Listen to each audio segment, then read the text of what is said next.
Checking হলো, ব্যাগপত্র সমস্ত কিছু। নমস্কার, আজকের ব্লগে স্বাগত জানাই। আজকের দিনটা শুরু হয়েছিল এক সুন্দর অভিজ্ঞতা দিয়ে। আমি এসেছিলাম আট্টুকাল পোঙ্গালা দেখতে। যারা দেখেননি তারা কল্পনাও করতে পারবেন না পুরো শহরটাই যেন একটা বিশাল রান্নাঘর হয়ে যায় এই দিনে। রাস্তার দুই ধারে লক্ষ লক্ষ ব্রতচারিণী চুলো জ্বালিয়ে পোঙ্গালা রান্না করছেন। এই উৎসবটি আট্টুকাল ভগবতী মন্দিরকে ঘিরে। চারিদিকে ভিড়, শব্দ, মানুষের ঢল, কিন্তু সেই ভিড়ের মাঝেই হঠাৎ আমি ঢুকে পড়লাম একদম অন্য এক জগতে। চেকিং হলো, ব্যাগপত্র সমস্ত কিছু। আমি ঢুকে পড়লাম নেপিয়ার মিউজিয়াম আর তিরুবনন্তপুরম জুয়ের ভেতরে। বিশ্বাস করবেন, মিউজিয়ামের গেট বেরোতেই মনে হলো যেন শহরের সব শব্দ বাইরে আটকে গেল। বাইরে তখন পোঙ্গালার ব্যস্ত রাস্তা, আর ভেতরে সবুজ গাছ, পাখির ডাক আর এক অদ্ভুত শান্তি। এই নেপিয়ার মিউজিয়াম কিন্তু খুবই ঐতিহাসিক একটি জায়গা। 1855 সালে তৈরি এই মিউজিয়ামটি তার ইন্দো সারাসেনিক স্থাপত্যের জন্য খুব বিখ্যাত। লাল হলুদ ইটের কাজ, কাঠের কারুকার্য আর উঁচু ছাদ, সেটা অন্য একটা ব্লগে আপনাদের সাথে শেয়ার করব। আপনাদের জানিয়ে রাখি, এই জুয়ের ভেতরে কিন্তু মোবাইল অ্যালাউ আছে, মোবাইল দিয়ে আপনি শ্যুট করতে পারবেন, ক্যামেরা অ্যালাউ নেই। আর আমার যখন ব্যাগ চেক হচ্ছিল, ব্যাগের ভেতরে আমার একটা প্লাস্টিকের বোতল ছিল, আমি একটা সফট ড্রিঙ্ক কিনেছিলাম, তো সেটা কিছুটা ব্যালেন্স ছিল। তো ওনারা জিজ্ঞাসা করলেন, আপনি কি বোতলটা রাখতে চাইছেন, পরে কি খাবেন? যদি খেতে চান তাহলে ক্লক রুমে আপনাকে 20 রুপিস দিয়ে বোতলটা জমা রাখতে হবে, আর যদি তা না করেন তাহলে ডাস্টবিনে ফেলে আপনি ভেতরে যেতে পারেন। তো আমি ডাস্টবিনে ফেলে ভেতরে এলাম। তিরুবনন্তপুরম জু, যেটা ভারতের অন্যতম পুরনো চিড়িয়াখানার মধ্যে একটি, 1857 সালে তৈরি। এখানে হাঁটলে মনে হয় যেন একটা ছোট্ট জঙ্গলের ভেতরে হাঁটছি। বড় বড় গাছ, ছায়া ঢাকা পথ আর শান্ত পরিবেশ। এখানে নাকি অনেক রকম প্রাণী আছে, সিংহ, বাঘ, চিতাবাঘ, ভাল্লুক, হায়েনা, আছে গন্ডার, জলহস্তী, নীলগাই, সাম্বার হরিণ, আরও অনেক কিছু। বিভিন্ন রকম বানর, পাখির সেকশনে আছে পেলিক্যান, ম্যাকাও, কাকাটুরের মতো রঙিন পাখি। আর সরীসৃপও আছে, কিং, কোবরা, আরও অনেক সাপ। কিন্তু মজার ব্যাপার হলো আমি এদের অনেককেই দেখতে পেলাম না। প্রথমে একটু অবাকই লাগছিল, তাহলে তারা গেল কোথায়? পরে স্টাফদের কাছে জানতে পারলাম তারা সারাক্ষণ দর্শনার্থীদের সামনে দাঁড়িয়ে থাকে না।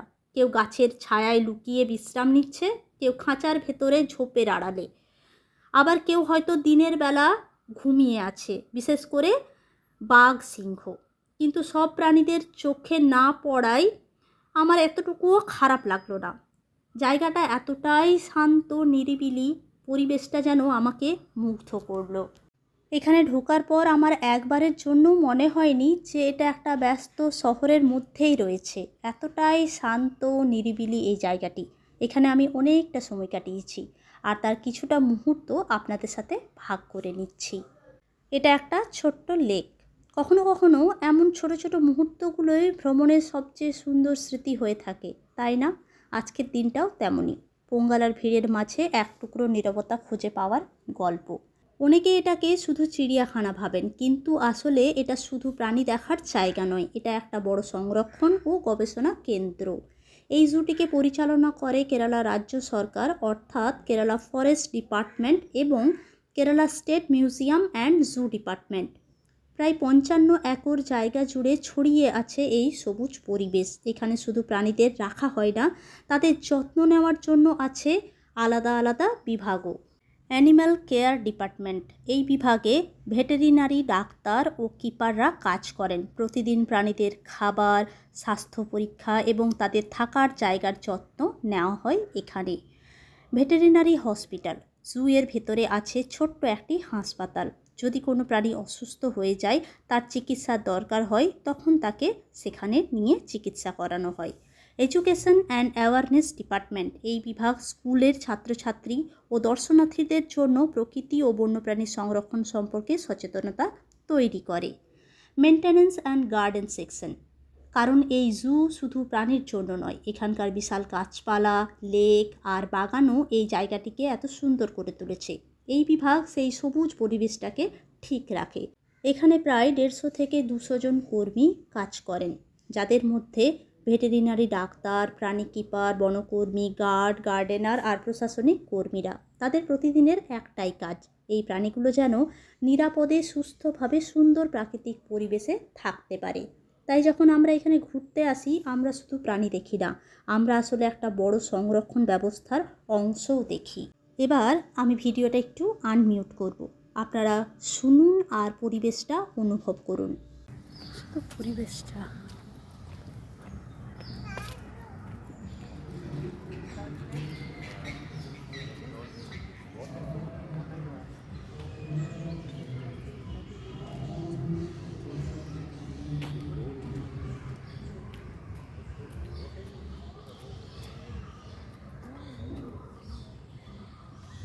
ভারী সুন্দর। জলাশয় বানিয়ে দেওয়া হয়েছে, একদম শান্ত, শুধুমাত্র পাখির কিচিরমিচির আওয়াজ, পাতা পড়ার শব্দ, আর এই যে আমি হাঁটছি, হাঁটার শব্দ।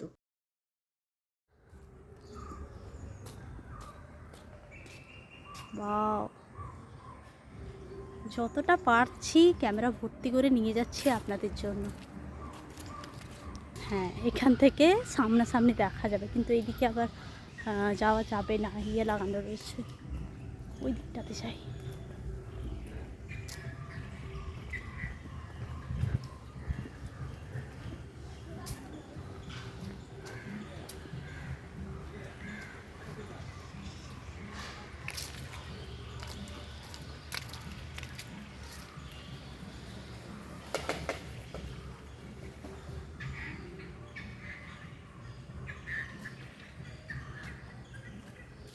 এ এক অন্য জগৎ।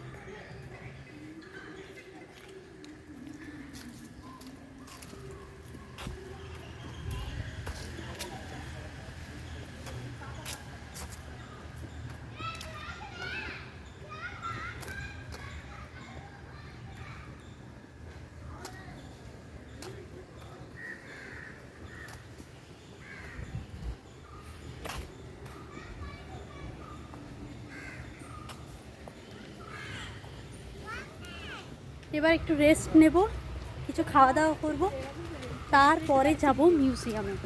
যদি শুধুমাত্র ঘুরতে আসা হয়, কোনো তাড়া না থাকে, আমার যেমন তাড়া হচ্ছে, ওইদিকে পোঙ্গালা রান্না হচ্ছে, আমি যতটা শট পেরেছি নিয়ে এসেছি, বাকি শটগুলো নিতে হবে। ওই টাইমিংটা মানে একই সময়ের মধ্যে সমস্ত কিছু হচ্ছে বলে আমার একটু তাড়াহুড়ো হচ্ছে, টাইমিংয়ের ব্যাপারটা মাথায় রাখতে হচ্ছে। তা না হলে এই জায়গাগুলো বেশ এনজয় করে বসে দাঁড়িয়ে গল্প করে ঘোরা যায়।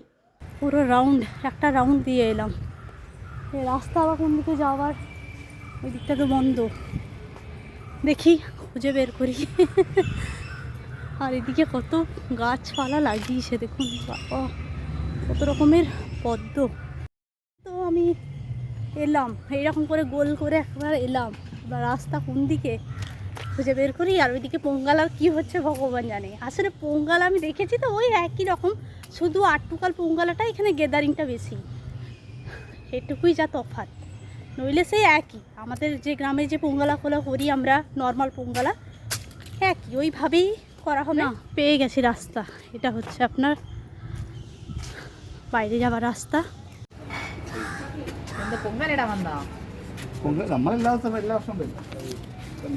খুব খিদে পেয়ে গেছে, ভেতরে একটা কাফে রয়েছে, কিন্তু আজকে সমস্ত খাবার অ্যাভেলেবল নেই, যেহেতু আজ পোঙ্গালা তাই অনেকেই ছুটি নিয়েছেন।